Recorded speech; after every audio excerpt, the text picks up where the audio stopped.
નમસ્કાર પ્રિય દર્શક મિત્રો, જે 18 મહિનાનું બાકી ડીએ એરિયસ હતું તેને લઈ સરકારનો ખૂબ જ અગત્યનો નિર્ણય આવ્યો છે. તેથી 18 મહિનાનું બાકી ડીએ એરિયસ આવ્યું ખાતામાં. તો મિત્રો, પેન્શનરો અને નિવૃત્ત કર્મચારીઓ તેમજ સરકારી કર્મચારીઓને મોજે દરિયા 18 મહિનાનું ડીએ એરિયસ આવ્યું. તો મિત્રો, તમારા ખાતામાં કેટલું આવ્યું છે તે તરત જ જાણો. અને સરકારે અત્યારે જ આપ્યા છે સૌથી મોટા ખુશીના સમાચાર. તો મિત્રો, આજના તાજા સમાચાર. તો મિત્રો, તમામ વાત વિગતવાર જાણતા પહેલાં તમે આપણી ચેનલમાં નવા હોય તો આપણી ચેનલને સબસ્ક્રાઈબ કરી લેજો. અને મિત્રો, વિડીયો ગમ્યો હોય તો લાઈક પણ કરી દેજો, એટલે કે વિડીયો ગમે તો લાઈક કરી દેજો.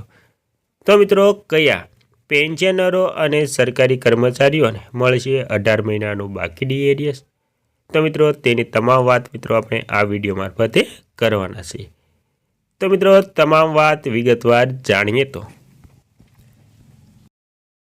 તો મિત્રો, ડીએ હાઈક 1 કરોડ કેન્દ્રીય કર્મચારીઓ અને પેન્શનરો માટે સારા સમાચાર છે.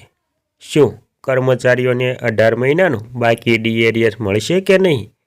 શું કેન્દ્ર સરકારના કર્મચારીઓ અને પેન્શનરોને કોવિડ-19 રોગચાળા દરમિયાન જે 18 મહિનાનું બાકી ડી એરિયસ રોકવામાં આવ્યું હતું તે મોંઘવારી ભથ્થું અને મોંઘવારી રાહતની બાકી રકમ મળશે કે નહીં?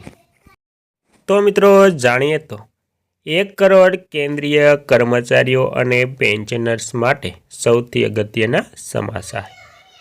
કર્મચારીઓને 18 મહિનાનું એરિયસ મળશે કે?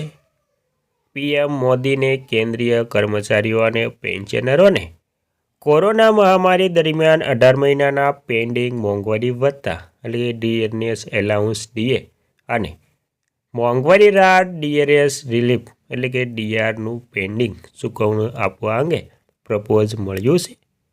કેન્દ્ર સરકારના કર્મચારીઓ માટે સંયુક્ત સલાહકાર મશીનરી રાષ્ટ્રીય પરિષદના સચિવ શિવ ગોપાલ મિશ્રાએ કેન્દ્ર સરકારને પહેલાં 18 મહિનાના પેન્ડિંગ ડીએને ચૂકવવાનો આગ્રહ કર્યો હતો.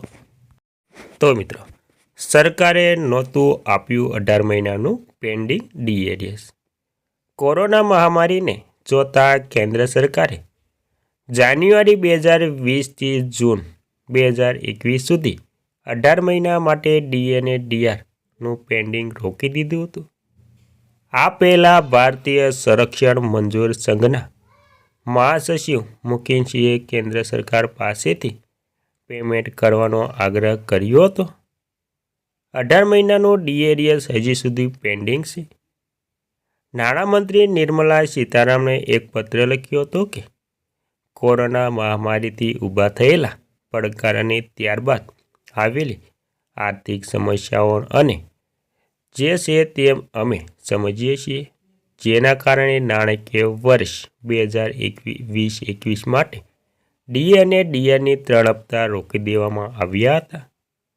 હવે આપણા દેશે ધીમે ધીમે મહામારીમાંથી બહાર આવી રહ્યો છે. આપણા દેશની આર્થિક સ્થિતિમાં પણ સુધારો થવો સારી બાબત છે મિત્રો. ત્યારબાદ સરકારને મળ્યું 18 મહિનાના ડી એરિયસનું પ્રપોઝલ. તો મિત્રો, પ્રધાનમંત્રી નરેન્દ્ર મોદીને લખેલા પત્રમાં મિશ્રાએ જણાવ્યું હતું કે રાષ્ટ્રીય પરિષદ જેસીએમના સચિવ કર્મચારી પક્ષ તરીકે આ મારું કર્તવ્ય છે કે હું કેટલાક પ્રમુખ મુદ્દાઓ પર તમારું ધ્યાન ખેંચું જે કેન્દ્ર સરકારના કર્મચારીઓ અને પેન્શનર્સને પરેશાન કરી રહ્યું છે. જો સરકાર 18 મહિનાના ડી એરિયસના પ્રપોઝલને સ્વીકારી લેશે તો કર્મચારીઓને મોટા એમાઉન્ટની સેલેરી મળી શકે છે અને ત્યારબાદ જેના વર્તમાન દર 50% છે, જે જાન્યુઆરી 2024થી લાગુ થયો હતો, હવે આગામી રિવિઝન જુલાઈ 2024 માટે છે, જેની જાહેરાત પણ ત્યારબાદ જ કરવામાં આવશે. પરંતુ આંકડાઓના ટ્રેન્ડ પરથી અંદાજ લગાવી શકાય છે કે આ વખતે મોંઘવારી ભથ્થામાં 3%નો વધારો થઈ શકે છે અને નવું મોંઘવારી સૌથી મોટો વધારો થઈ શકે છે.